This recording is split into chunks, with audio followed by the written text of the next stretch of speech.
Alors, nous corrigeons l'exercice numéro 12 à la page 72 de votre manuel. Vous y trouverez une représentation graphique d'une courbe qui a cette allure, avec des points particuliers qui sont notés.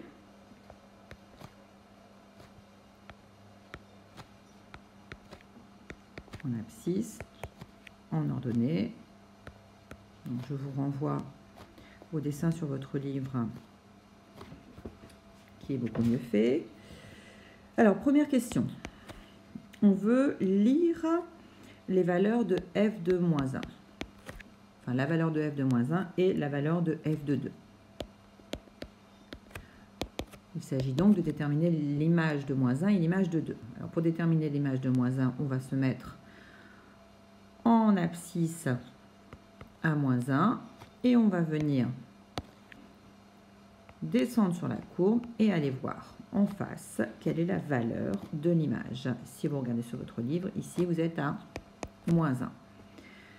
Et pour l'image de 2, eh bien, nous allons faire exactement la même chose. Nous allons nous mettre en x à 2, ce qui est ici, et nous allons chercher la courbe. Il se trouve que la courbe est déjà à cet endroit, donc nous allons aller voir au niveau des y, à quel niveau on se trouve. Et au niveau des y, on se trouve à 0. Voilà pour les deux images, celle de moins 1 et celle de 2. Question 2. Cette fois, nous allons lire les antécédents de 0.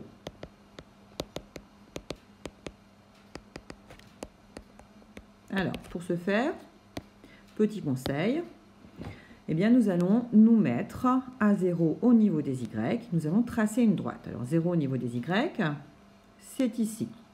Donc, nous sommes confondus avec l'axe des abscisses.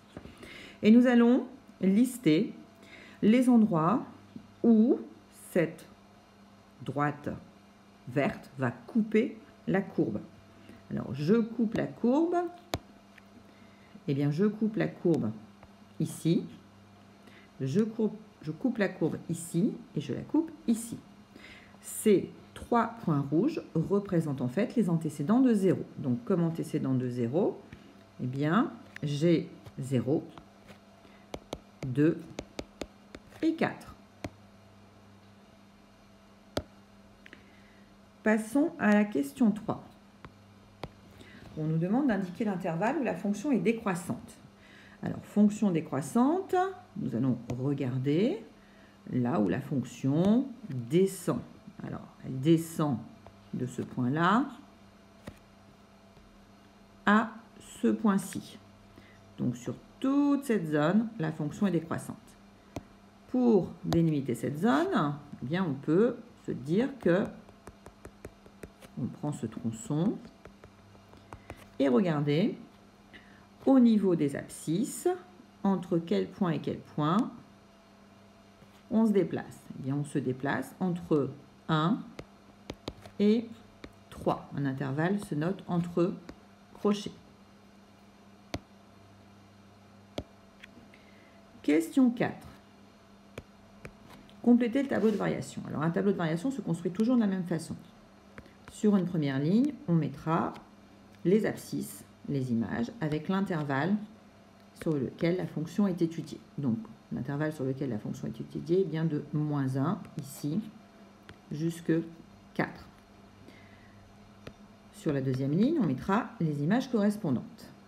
Et puis, on va donner les informations, à savoir quand est-ce que la fonction est croissante et décroissante. Donc, visuellement, on voit bien que la fonction va d'abord être croissante, puis décroissante, puis croissante. Donc, les flèches, une flèche montante pour croissante et descendante pour décroissante. Ensuite, on va mettre les points particuliers, c'est-à-dire quand elle change de croissance, quand elle a une variation. Au niveau des x, on a une variation au niveau de 1 et au niveau de 3. Effectivement, de moins 1 à 1, on voit bien que la fonction est croissante. De 1 à 3, on voit bien qu'elle est décroissante. Et ensuite, de 3 à 4, elle remonte.